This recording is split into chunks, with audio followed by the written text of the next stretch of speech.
Well, good evening, everyone. Thanks so much for joining us this evening for our latest Washington Library Digital Talk. And a special hello to all of our friends affiliated with the John Marshall House and the John Marshall Center for Constitutional History and Civics. We're delighted you're here, and we're grateful to both organizations for co-sponsoring tonight's events. I'm Jim Ambuske. I'm of the library's Center for Digital History. In addition to my hosting duties here this evening, I also helm our podcast Conversations at the Washington Library, where we feature interviews about early America, George Washington's world, and the practice of history.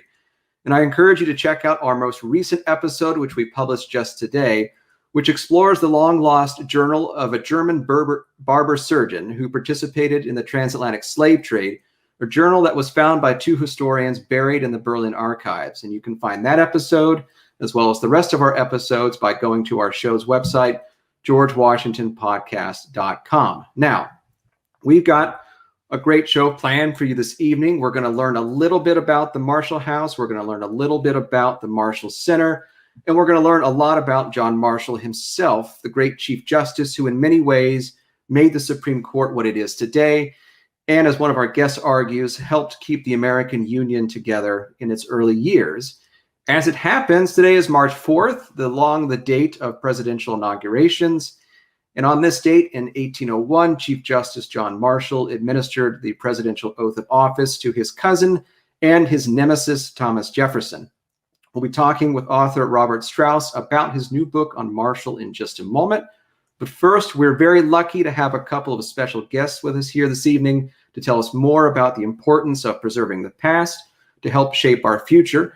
I'm delighted to welcome Jennifer Hurst-Winder, Director of Museum Operations and Education at the John Marshall House, and Kevin C. Walsh, who is the President of the John Marshall Center for Constitutional History and Civics.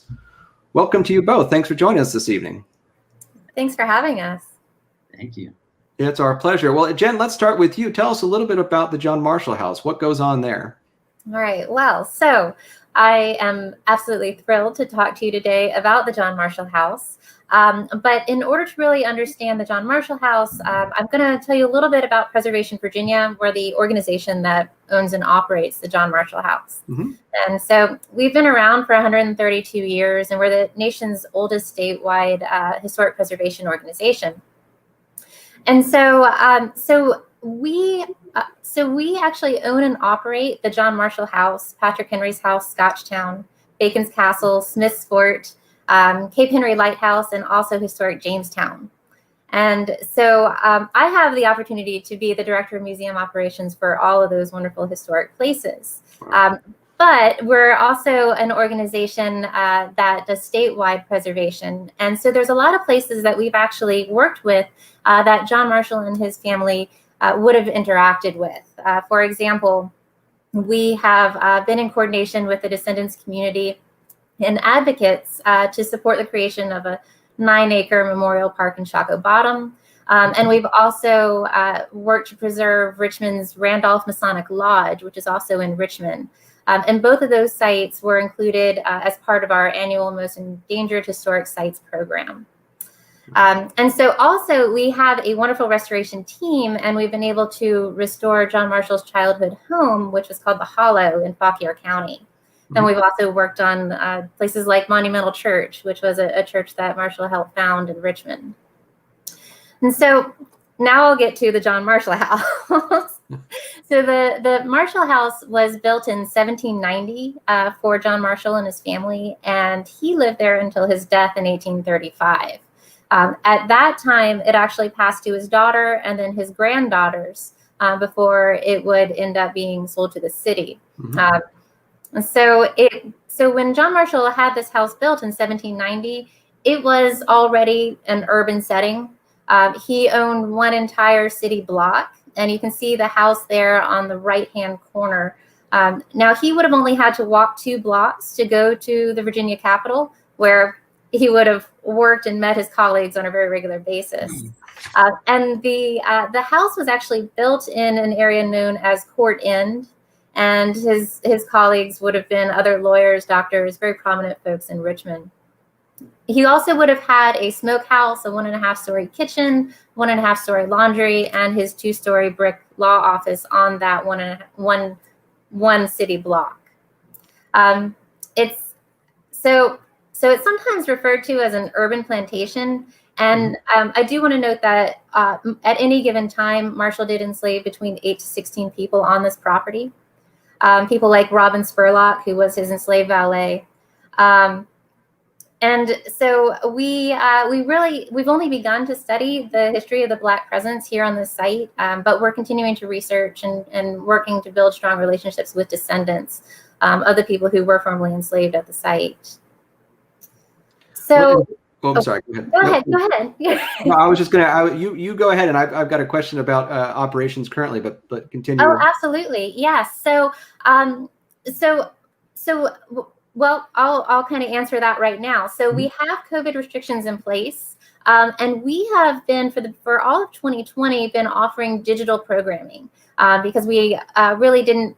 So we were open for a little while. We closed for the season, but the entire time we've been offering digital programming. We offer closed group tours. We're limiting the size to 6 people so that we can maintain social distancing, and that'll be starting again back in April. And so actually, this is a great, these are some great interior shots of the home. And so thanks to Preservation Virginia's leadership, when we ended up acquiring the house and operating the house in 1909, we were able to obtain quite a lot of original furnishings. And so at this point, we have just under about 50% of the objects in the house belong to John Marshall and his family. And also in the picture on the left, the portrait is of John Marshall's mother, but you can see kind of like a closet, and there's some books in there, and that's our first edition copy of George Washington's biography. So for those of you who aren't familiar, Marshall wrote the first biography of George Washington, and Bushrod Washington had the trunks full of Washington's papers delivered to this Richmond home. Yeah, I love the stories of Bushrod and Marshall's correspondence. You know, Marshall's like, "Can I have this cache of papers?" And you just imagine like how wrong that could have gone if they had just gotten lost or something. Well, that's terrific. Well, thanks, Jen, very much. How can people find more or learn more about your organization if they're on the web? Right. So our website is preservationvirginia.org. We also have we have a very heavy presence on Instagram and Facebook, and so you can check out both Preservation Virginia as the larger organization, and you can also check out the John Marshall House's Facebook page and the Instagram. If you go to the preservationvirginia.org website, you'll be able to find the John Marshall House's page as well. Well, great. Well, thank you very much, and it's a nice segue into talking with Kevin, because I would imagine that Marshall spent a good bit of time in those spaces, Kevin, thinking about constitutional law and the fate of the Republic in its early years. And so can you tell us a little bit about the Marshall Center for Constitutional History and Civics? Absolutely, Jim, and thank you for hosting this event this evening. Really looking forward to hearing about Robert Strauss's book, and he called it The Final Founder, and we think Marshall is really one of those underappreciated heroes of American history that did hold the country together in a lot of ways. And the John Marshall Center for Constitutional History and Civics is a way of connecting the Constitution to classrooms and to through civics education, continuing legal education, getting judges and lawyers now to Zoom right into to classrooms, and also to provide resources for teachers. We were founded, I guess, in the late 80s to support Preservation Virginia's John Marshall House, which is truly a treasure here in Richmond. But we have expanded to kind of outreach in terms of history and education and civics. So, for example, this Justice in the Classroom program that we have will give teachers lesson plans where they can teach about rule of law, or they can, for example, look at what is the role of the Chief Justice in impeachment, or today is the 220th anniversary of swearing in Thomas Jefferson. Marshall knew the first 7 presidents personally. What can teachers bring into the classroom about inaugurations, peaceful transfer of power? So that's kind of what our name says it all, the John Marshall Center for Constitutional History and Civics, to really bring the Constitution alive in classrooms. And at the moment, you actually alluded to, judges zooming into the classroom, but, given the pandemic, what's your experience been like working with teachers to promote kind of educational experiences through digital means at this period?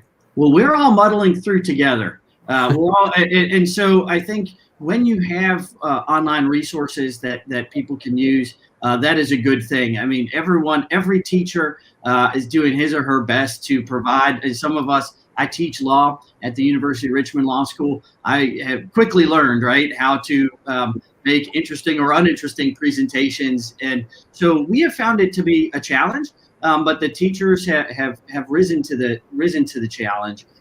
We're all kind of doing this together. Yeah. And where can folks reach the Marshall Center these days? So they can go to johnmarshallcenter.org. As well, in this special partnership that we have right now with Preservation Virginia to save John Marshall's robe. So I say go to savetherobe.com, and there you can join us to preserve this is true national treasure. John Marshall really led the way in terms of standardizing the Black judicial robe. If you don't believe me, some people think Marshall was the first Chief Justice. He was the fourth. John Jay was the first. Go to his Wikipedia page. I guarantee he's not wearing a black robe. Marshall kind of standardized that, and it's become the uniform for the judicial branch throughout the United States. And we're working with Preservation Virginia to preserve John Marshall's robe. So I'd say johnmarshallcenter.org or savetherobe.com. And I think we've got a couple of pictures too of the robe itself. I do believe you can pull those up here for just a second to look at them. But as we're thinking about the robe, and you're talking about Marshall standardizing these things. Where did John Marshall come down on wearing or not wearing a wig on the bench? So that was a big question, right? So I want to say Cushing wore a wig like once, and then he went home and took it off, and it didn't really catch. So the wig was kind of a little aristocratic. It's interesting when these things really did make a difference and people were paying attention. I think Marshall's simple black robe, which he took from the Virginia courts at the time, really was a gesture toward a kind of Republican simplicity and impartiality, and in some ways was a kind of outreach to the Jeffersonians. The politics can be bad, but the election of 1800 was pretty terrible. So when Marshall took the bench in 1801 in black robes, I think that meant something. And was this the robe he was wearing when he swore in Jefferson? Well, so the curator in me wants to be really factual about that and say that likely. So this robe has actually been in our collection for 108 years. When the house first opened to the public, it was the star attraction. And as far as we know, this is the robe. We don't know that he had more. He never wrote about it. He did write about having a robe, but he didn't write about having more than one. So as far as we know, this is the robe. And to build on what Jen said, look, if it wasn't in 1801, maybe it was the second Jefferson inauguration, or maybe Madison 1 or 2, Monroe 1 or 2, John Quincy Adams, Andrew Jackson first or second time. So there's a good chance that this thing was at an inauguration, since Marshall did so many of them. And something that our curator, our conservator Howard Sutcliffe noted when he was analyzing the robe is that there's actually hair pomade and quite a lot of sweat that has actually contributed to some of the deterioration of the silk in this robe. So it was definitely worn. Golly, that's really cool. Well, thank you very much to the both of you for coming and joining us this evening and telling us more about the Marshall Center and the Marshall House and the robe, because that's pretty neat. And I would like to see that in person someday. So hopefully when this is all over, I can tell you when. Oh, yeah, please do. Yeah, go ahead. So just announced on April 15th, we'll be having a virtual unveiling. So the robe is actually returning to the John Marshall House, and on April 15th, we'll be sending out, if you go ahead and follow us on any of our platforms, we'll be sending out announcements so that you can see it. Well, that's great. All right. Well, everybody synchronize your watches and we'll be out there. All right. Thanks, Kevin, Jen. Thanks so much. Absolutely. Good to see you. We'll see you soon. All right. That was terrific. Now it is my pleasure to welcome to the stage our main guest this evening, Robert Strauss. Strauss is an author and journalist who teaches at the University of Pennsylvania. His previous work includes probably the best title I've ever heard, Worst President Ever, which is a portrait of James Buchanan and how historians and policy wonks rank presidents. He's here tonight, obviously, to talk about his new book, John Marshall, The Final Founder. Robert, welcome to the program. Thanks so much for joining us. Thank you very much. You know, it's a little scary because normally I talk at some place where the people don't know anything about what I'm talking about. And so now I'm talking to people, practically everybody out there is going to know more than I do about John Marshall. Well, we'll talk about Marshall, then we'll have a quiz at the end. Try to pick me up, you know. Exactly. Although you know that Marshall was the answer on Final Jeopardy last Friday. He was the clue in a sense, you know. Yeah. I took karma to be out here. Well, this works out just nicely. And before we get started in talking about your book, Robert, I do want to remind the audience that they'll have an opportunity to ask questions of you in the second half or the final segment of tonight's show. And folks can do that by typing in a comment wherever you're watching on Facebook, YouTube, or Twitter. And my colleagues and I will moderate those questions, and we'll bring those to you, Robert, so you can have a little FaceTime, as you will, with the audience. Good. All right. Well, I guess the big question is, you've written about James Buchanan. Why John Marshall? What drew you to him? Well, let me go back a little bit about why I'm interested in history in the first place. Now, my career was as a journalist, pretty much. But when I was young, I mean, I grew up outside of Philadelphia. Mm-hmm. I was a big history buff, and he took me into Philadelphia to see. You know, I must have been in Independence Hall more than John Adams was. You know, so I always developed this sort of oddball history. The first book that I remember getting is a thing called Facts About the Presidents. Mm-hmm. This Moneyball for Presidents kind of thing, and would tell me whenever James Monroe's mother died, or what Calvin Coolidge's favorite pastimes were, which was throwing Indian clubs. But you know, in any case, and then he bought me these figurines of presidents. I realized Marshall wasn't a president, but my point is that it was this sort of little bits of history that accumulated in my brain, and the way I looked at history, which is a little offbeat, I would say, and that's what I can bring to the study of John Marshall, is not the facts, because my God, there's plenty of facts already out there, and it's just the sort of thinking about different things about American history, and that's what I love about it. And why Marshall? Well, after I had done Buchanan, and you know, I still am asked to speak about Buchanan, because who knows, there isn't another Buchanan expert out there, I suppose. But I wanted to choose somebody who was important, but not all that well known. Mm-hmm. Take all these things of their lives, and I've always thought about the 18th century, you know, coming out. Like I worked at a TV station that was down the street from Independence Hall, and sometimes I'd work at night, and I'd come out in the street, you know, the lights are sort of dim, and Independence Hall is in the background, the Liberty Bell is just there, and I think, like, I see an apparition of Ben Franklin and Thomas Jefferson walking down the street and waving to Caesar Rodney. He says, "Caesar, great party last night." You know, find them. You know, so that's how I want to know about the rest of their time. You know, what did they do?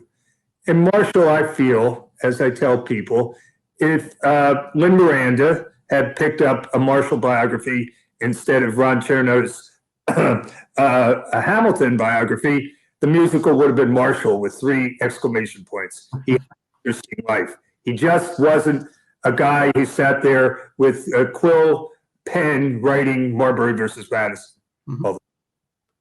Well, you brought up Marbury versus Madison, and you've noted the fact that a lot of people, probably know Marshall for that fact, right? That great decision about the judiciary, but also, the fact that he was Chief Justice. So can you give us just a little bit of a sense of Marshall's life? What does that look like? Well, see, you have to go back to mid 18th century United States. Mm-hmm. It wasn't that he came from aristocracy at all, but he came from what then would be called established families, especially his mother's family. But they were only established for a couple of generations. There wasn't, if people are watching The Crown and they see Queen Elizabeth has to do something because some regent in the 14th century did it, and they did it all down the line. Well, there wasn't anything that these people had to do. They did what they did in a certain sense. I don't, a lot of people sort of don't understand that everybody sort of knew one another. I mean, Marshall's original Richmond was 2,600 people. I mean, everybody knew everybody in a city that's now, a large city, so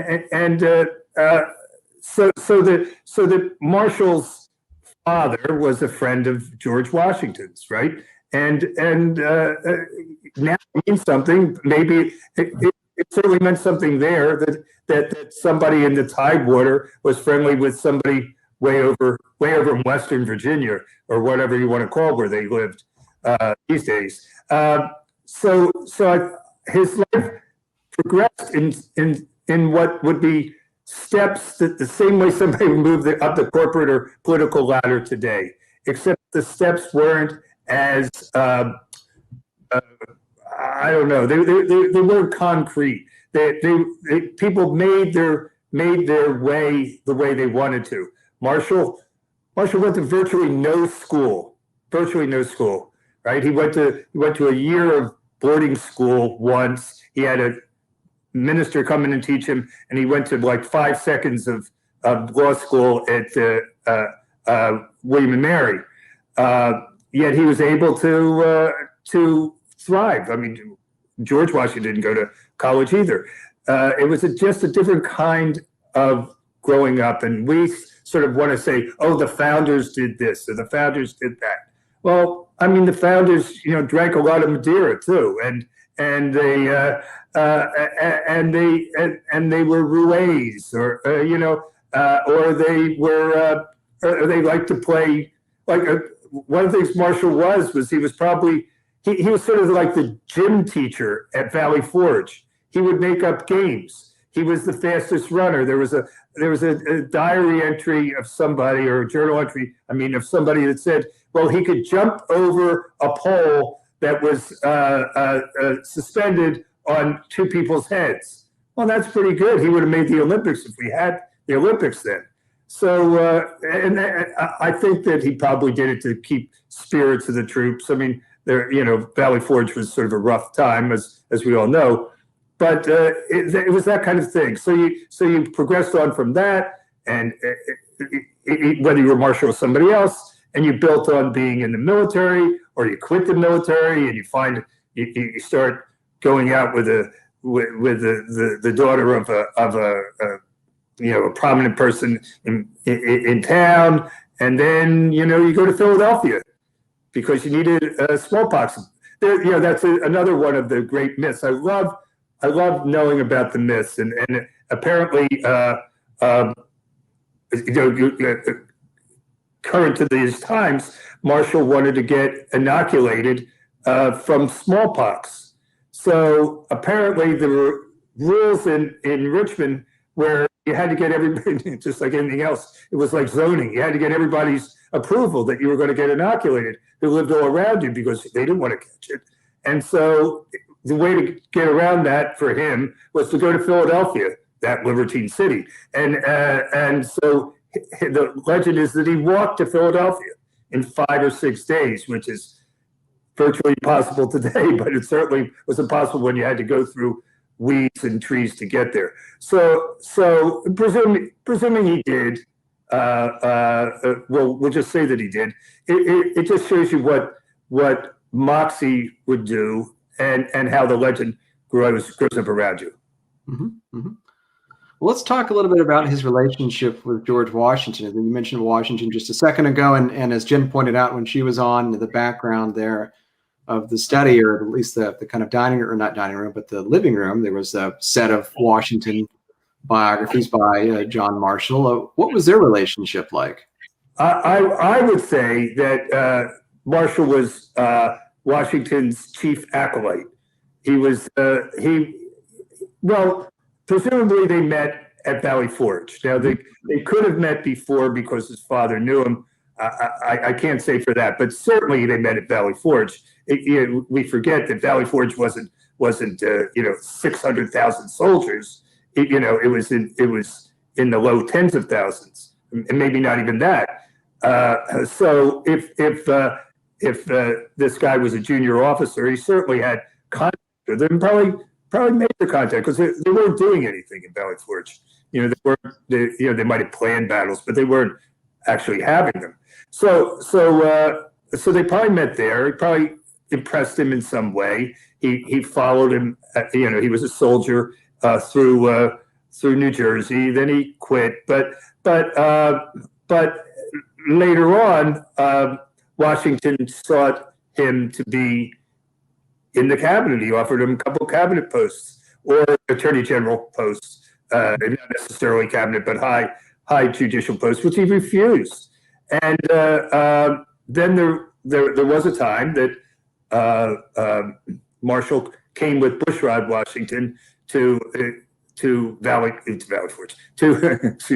Mount Vernon to see Washington, who wanted him to run for Congress.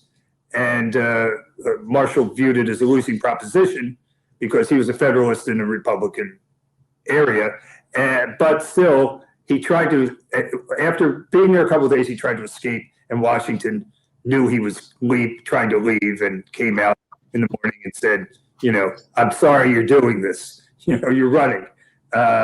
And so it was not that unusual. Being friends with Bushrod Washington, his nephew, and that when Washington died, they arranged for Marshall to write the first biography of Washington. Yeah, and let's talk a little bit about that biography because we've got some screenshots, we've got some images from the first volume of that biography, from the first edition. It's in the collection at the Washington Library. And here you see the portrait of Washington, but also the title page of that first volume. What's Marshall's intent there?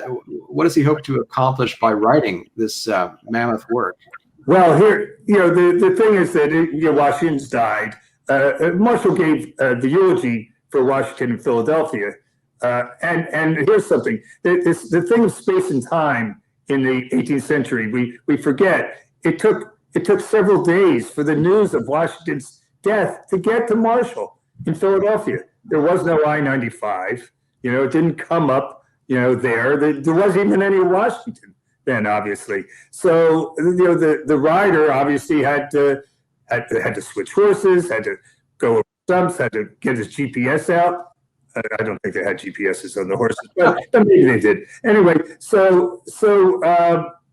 but anyway, getting back to this, Bushrod sort of doesn't want to write this biography, and he figures his friend Marshall could use some money. So they get they arrange to have a subscription service for this biography. It was going to be three volumes, I guess, because it was going to come out in 3 pieces, and it was going to cost, I think, $5, but it doesn't really matter. There's a sum of money that would be reasonable. Well, Marshall's a little slow on this, and it doesn't quite come out on time. And then people ask for their money back. And I hate to bring up this negative thing about this work here. And then they find that the first volume isn't about Washington at all. It's not. about the beginning of the country.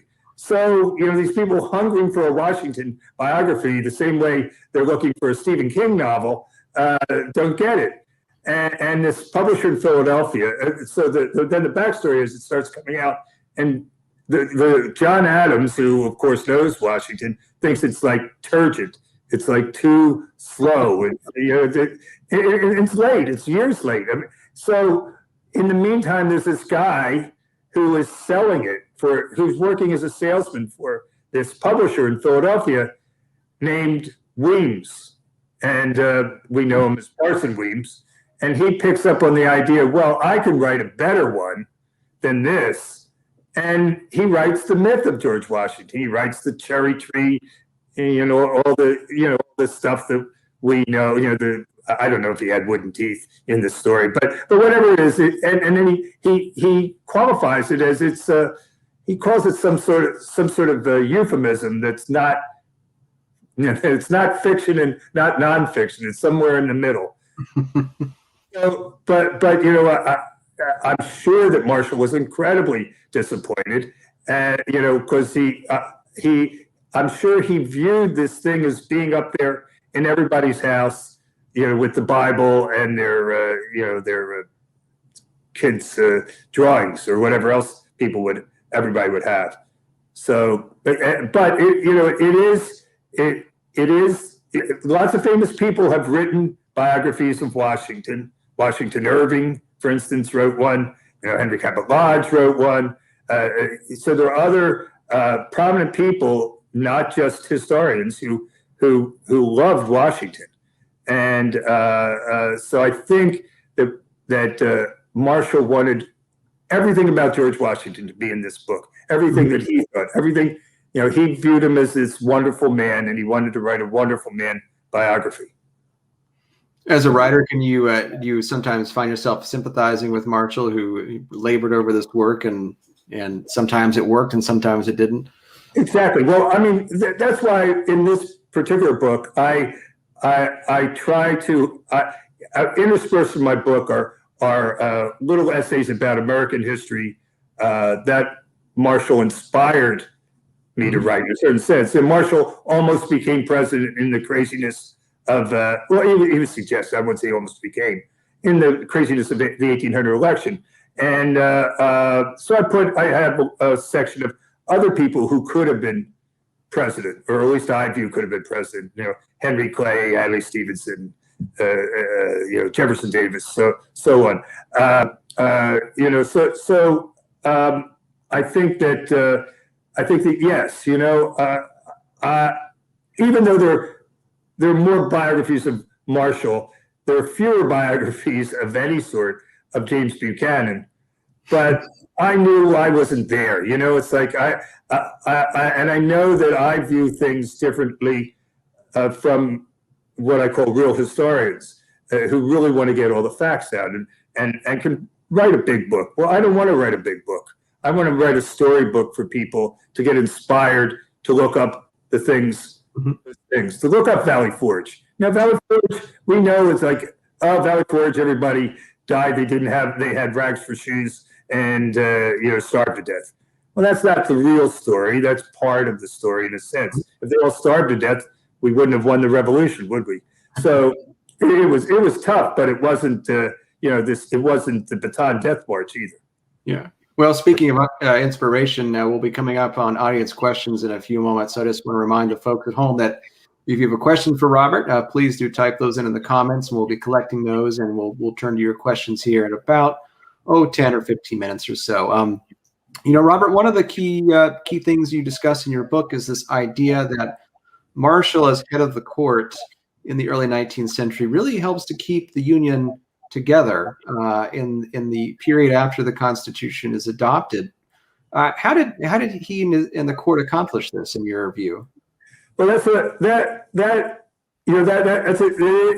different feeling that I have. Now, the Supreme Court, when it first started, had nothing to do, right? John Jay basically had nothing to do because you couldn't have had a law case. You couldn't have had some federal problem yet, because the country had just started.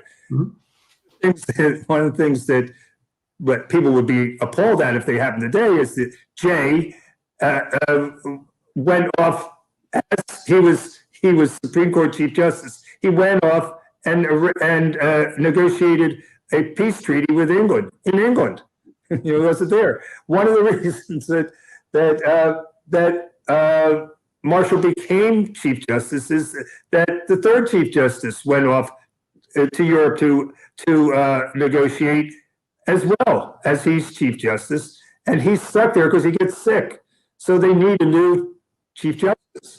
Now, of course, they're off in Europe, and that's another thing that I love is that people forget that the country is so massive in comparison to other places and tries to be so modern.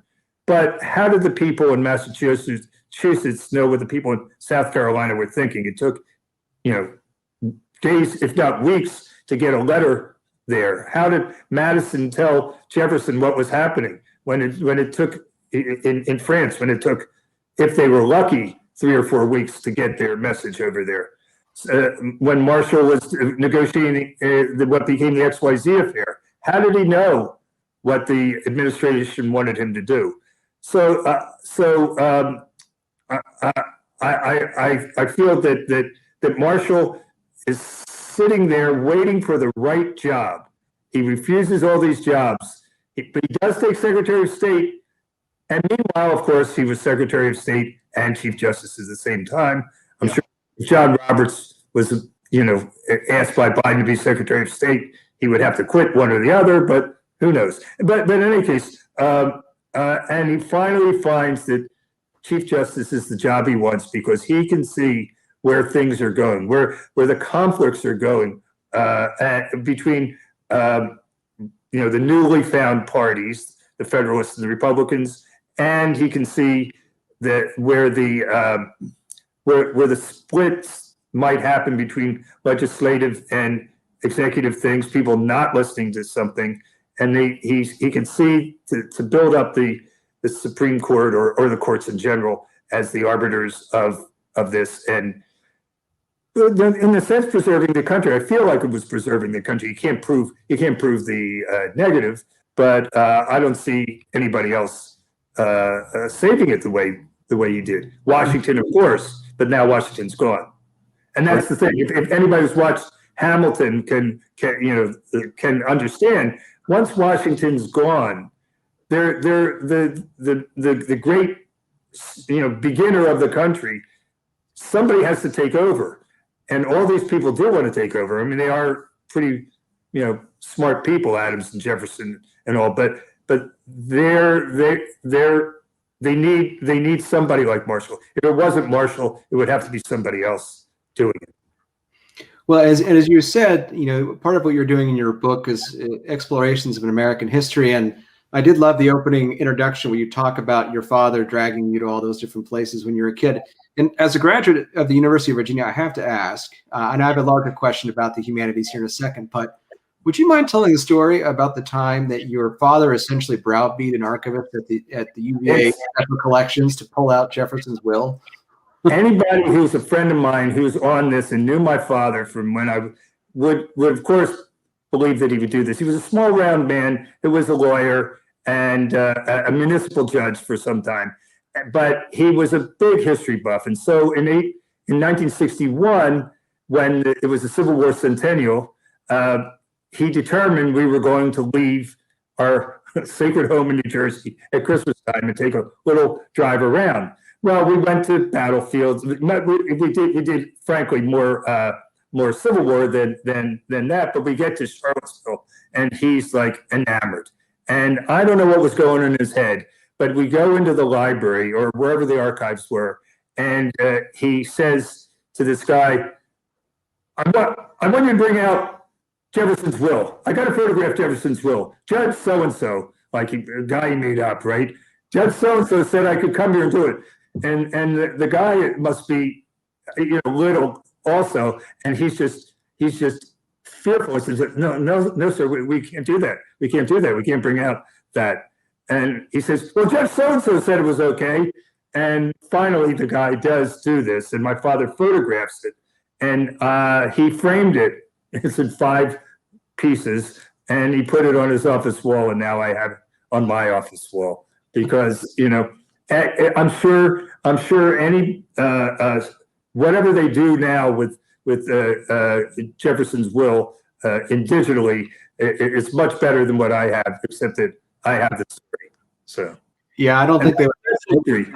Yeah, they wouldn't That's bring it fine. up necessarily. That's a fun story, and it speaks to the fact that you were, you know, kind of instilled early on in life with a love of history and the humanities. And there's a chapter in your book where you kind of talk about that, sort of the importance of studying history and the humanities in general. And, you know, we're in an era right now where we're talking a lot about investment in STEM funding and, you know, how much we should be putting towards, you know, things like science, technology, engineering, and math. And often the case, you know, that comes at the cost of things like the humanities. So what is your sense of why the humanities are important? I went to a small liberal arts school, Carleton. My kids went to Davidson, also a small liberal arts school. And David McCullough, in one of his talks, that's reprinted in the Pioneers book, talks about how history is no different than any of the other disciplines. It's poetry. You're disrespecting your past if you don't at least study history a little bit.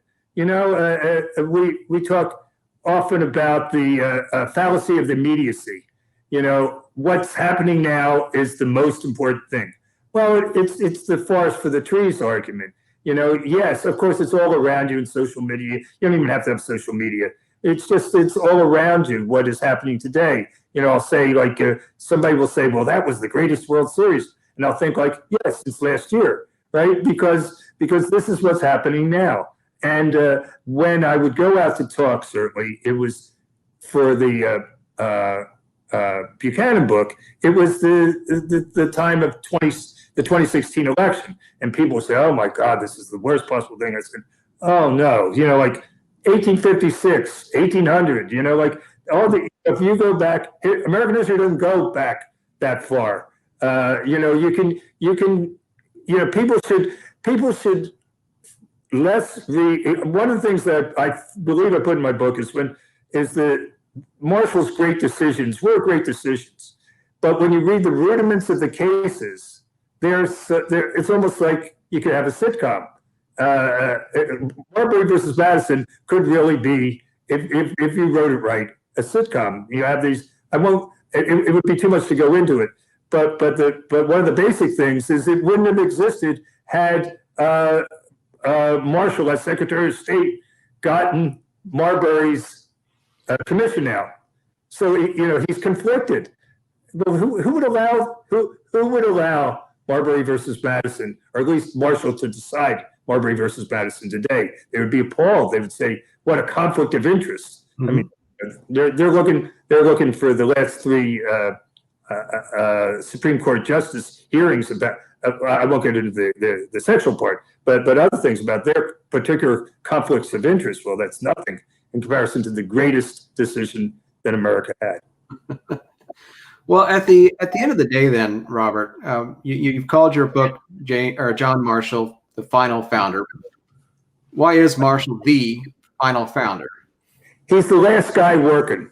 He's the last guy standing. He is the Nolan Ryan of founders, who, you know, still was pitching fast at 43 or however when he retired. Because there were 2 people who we might call founders who lived longer than him, Aaron Burr and James Madison, but they retired. You know, Burr might have not wanted to be retired, but Madison was clearly retired. Marshall was vibrant. He was the Chief Justice.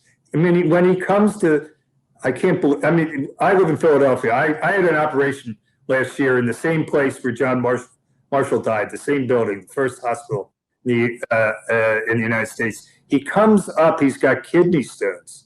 He rides from, I forget where he's in Washington or Richmond at the time. He rides all the way up here with kidney stones. Now that's a man. You know, that's a guy who's still living, and he dies in Philadelphia basically on the operating table. but he's working until then, and he has a very long career. And the 30-some years he was Chief Justice is only part of it. I hope people get to read my book, and I hope that the flow of his career and what people did as founding fathers. It wasn't really that hard. Like I'm saying, there were only 3 million people in the first census. 3 million white people. I'm sorry, people who could.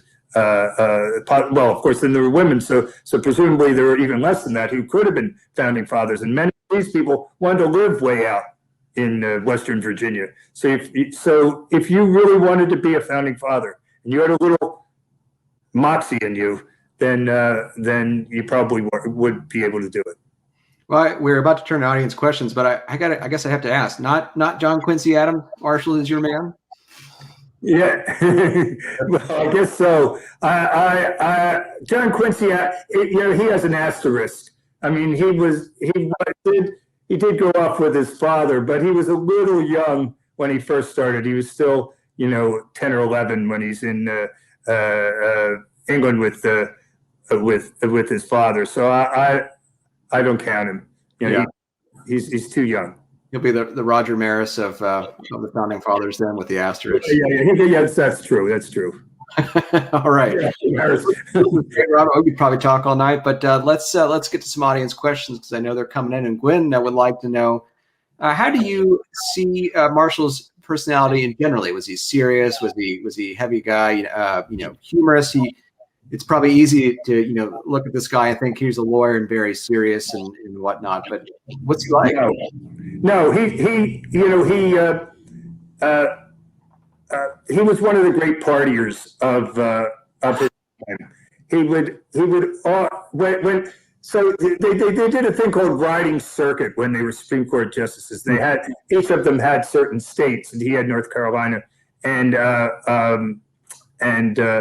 Virginia. So he would go off to Raleigh, the capital of North Carolina, with 700 people. Can you imagine, like, the capital of the state, the 700 people? But when he got to Raleigh, he had a certain number of cases. But each night he would go to the same pub and know the same people. And Madeira was the big drink of the time. I mean, I don't think I've ever tasted Madeira, know what it is, but it's a kind of fortified wine. But Marshall had a club, at the Quoits Club in Richmond. He started this club because he loved to play quoits. I don't know what people remember. If you're a little kid, they had a pole, and it was not a horseshoe, but a circular thing with a hole in the middle, and that was his big thing. He was a great quoits person, and he was also, when he courted his wife, she was a young teenager. He met her at 13. I know this is appalling, but that's true. But he's taking his he's in law school with the great George Wythe at William Mary, and in his law notes you find little things, little inscriptions like kids today, or kids in our era, would do with junior high. He'd have her name Polly and John or something like this. Mm-hmm. And so he was he's sort of a whimsical guy, and I feel he had his tough, hard parts, but he really wanted to get things done in a sort of I don't know, a happy. He had another thing that he would say, we could only drink at the Supreme Court on rainy days. And he would get one of the young justices to go out and pull back the curtain to see what it is. And like, if the sun was out, he'd say, it's raining somewhere, So he's sort of the Jimmy Buffett of Supreme Court justices. And now I have the image of Marshall in a Hawaiian shirt. But well, he would be. Yeah. Well, thank you, Gwen, very much for your question. And Adam would like to know, this is a James Buchanan question and a Marshall question. He knows that Buchanan started his life as a Federalist. Do we know if in his early careers he crossed paths with or was influenced by John Marshall? I'm sure they all knew each other. Once Buchanan comes to Washington as a congressman, he's got to know the Supreme Court Chief Justice. And whether he was influenced by Marshall particularly, I don't know. But just like any place else in Lancaster, at the time Buchanan started, you had to be a Federalist, and it's just the way it was. When he finally converted, so to speak, he was. Although I don't want to get into Buchanan too much, but he was mostly influenced by Henry Clay, who was a Whig, who was sort of, I guess, the generation Federalist. Very good. Well, thanks, Adam, very much. Another question coming in from Mick Hughes. Would it be true to say that Marshall had a true appreciation for John Adams's effort to hold the country together after Washington? Well, he was a great friend of John Adams. Adams,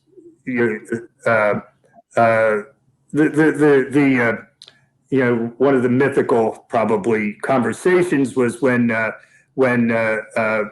had to find a new Chief Justice. Marshall, I forget who he wanted. It doesn't matter. He said, well, it should be so and so, and Adams says, no, I think it'll be you. So they were. He really. They were all sort of friends. I mean, especially. I mean, I know more about Philadelphia than Washington in this regard. Well, one of the things that Marshall did is Marshall, in a sense, was the supervisor of the building of Washington, D.C. He was down there as Secretary of State doing whatever he was doing, and Adams says, it's too hot here. I'm going back to Quincy. It's your job. So I feel that it's possible that Marshall was the first person to sleep in the White House, because he did sort of bunk in there while he was supervising the building of the I only know for sure that he supervised the building of the Capitol and the White House, but it had to get it done before Adams' family could move in. Mm-hmm. Well, thank you very much, McHugh. And we've got time for two more questions. And the one coming in now from Margot McGinley is asking, who were some of the founding fathers and important people of that time that Marshall was closest to and agreed with most? We talked a lot about, a lot of the big guns in that period, but who do you see as the men he was closest to, or the women that he was closest to, and who he aligned with ideologically? Well, certainly Adams, but it's more important to know, just like your enemies. I mean, there are three ways that Jefferson didn't like him. You've mentioned this, that they were antagonists. They would have been, in our alleged sitcom, they would be angry neighbors. But they were second cousins, so they were related by marriage. They were hit, and then his father-in-law, if we can follow this, married a woman who spurned Jefferson, so that's bad enough too. And of course, different parties. The Federalists, he is the last Federalist too. The Federalists really broke up very quickly. However, you have to remember this: when they had all these, when Marshall was appointed and approved, the Federalists had the Congress and the presidency. But right the next day, of course, March 4th, 1801, the Democrat Republicans had the president, and they had both houses of Congress. But every single federal judge in America was a Federalist. So can you imagine? People were complaining about the Supreme Court now. We have Biden as the president, but we have a conservative Supreme Court. Well, think about back then. Go what Jefferson was facing. He was facing a complete, avalanche of opposition in the courts. Well, and that's one of the reasons that federalism survived so long, right? Is because they were able to accomplish that goal. Well, thank you very much, Margot. A great question. And our final question for this evening goes to Lisa, who wants to know a little bit about your research process. When you were researching Marshall, was there any one thing that surprised you about him, or gave you pause, or or gave you the ability to know Chief Justice Marshall all the better? I do like I'm saying, the other life. I would have loved to have been in the White House when one of the presidents like say George Bush or George Bush the younger, or Barack Obama, who had young daughters. And I would have loved to have been there when they were saying, you can't go out with him. He's not good enough for you, or something like this. Like something that we don't already know, or reprimanding them for leaving the butter out or something. So similarly, I try to imagine what Marshall's daily life was, and he just seemed to like it. He seemed to like his life. He loved his wife, even though she really became a recluse after two of her children died in childbirth, and two of them died as toddlers. Mm-hmm. And he always wrote her letters, when he was off in Washington and she's in Richmond, and insisted on letters back from her. He seemed to have this great life at the Coits Club, like he's the Chief Justice, and yet he wants to find some 23-year-old to beat in quoits. These people have real lives, and some of them, when you watch the John Adams, that was on TV on PBS, sometimes you get the idea that, oh my God, how is he living? He's just like so dour all the time, and they have black shades over him. But Marshall had, I just think that he had this great life. And when I read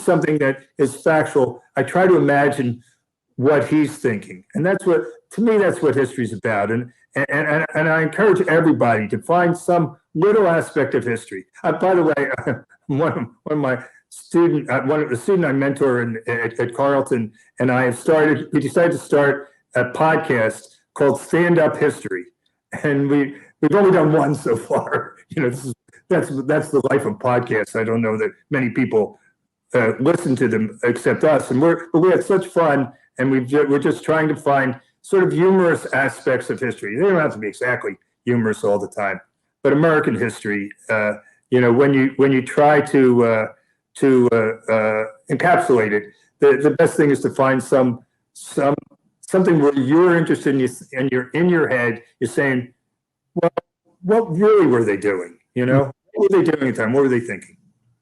Well, folks should go out and check their podcast feed for that one episode, and hopefully people will follow. That's right. That's right. It's called Stand Up History. I won't get into it, but it's about a guy named Daniel Sickles, who is a fascinating character who everybody knew when he was alive in the middle and late part of the 19th century, and nobody knows who he is now.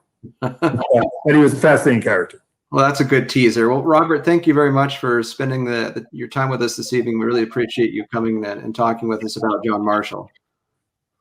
I thank you. I find these opportunities wonderful. Thank you very much. Well, it's our pleasure. And thanks very much again to Kevin Walsh and Jennifer Hurst-Winder from the Marshall Center and the Marshall House, respectively. Before we let you go, I just want to give you a little bit of a programming note. On March 10th, which is next week, I believe, my colleague Bill Stoltz will be talking with a fellow historian of ours named David Head, who's at the University of Central Florida.